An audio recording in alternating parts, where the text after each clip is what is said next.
Bonjour, voici l'évangile du 16e dimanche du temps ordinaire de l'année C.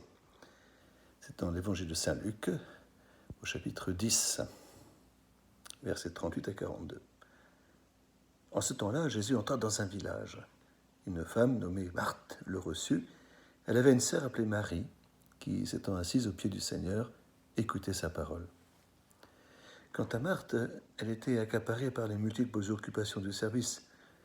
Elle intervint et dit « Seigneur, cela ne te fait rien que ma sœur m'ait laissé faire seule le service.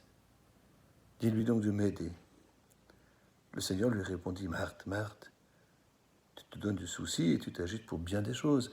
Une seule est nécessaire. Marie a choisi la meilleure part. Elle ne lui sera pas enlevée. » Voilà, je pense que écouter cette page d'évangile durant l'été est l'occasion pour nous de regarder la manière dont nous accueillons nos hôtes. Nous voyons donc deux femmes. Ce village, nous le connaissons bien, Béthanie. Jésus aimait s'y rendre. Il y avait son ami Lazare également, celui qui viendra un jour tirer de la mort. Et Marthe et Marie aiment Jésus également.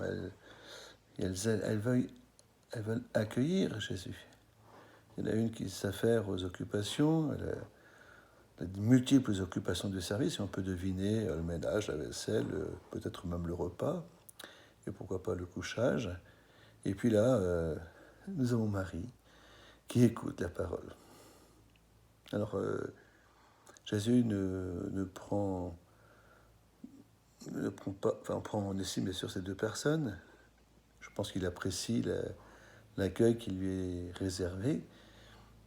Mais à l'interrogation de Marthe qui se plaint de faire seule le travail, de la préparation, on imagine la réaction de Jésus.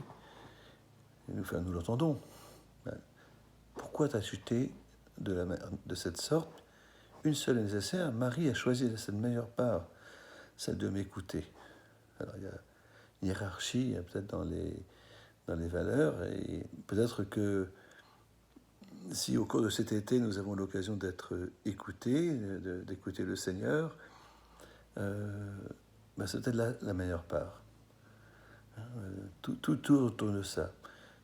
Il s'agit donc d'accueillir le Seigneur, de nous préparer vraiment à le recevoir avec toute la déchéance qui est nécessaire. Alors moi, je vous souhaite de bien accueillir les visiteurs qui se présenteront chez vous, un peu comme si c'était Jésus, et à la fois d'être, bien sûr, accaparés aux occupations du service, mais aussi de les écouter. Mais aussi de les écouter parce que parfois, comme nous le dit l'Épître aux Hébreux, certains, sans le savoir, ont accueilli des anges. Alors, moi, je vous souhaite un bel été, de belles rencontres, et tout au long de cet été.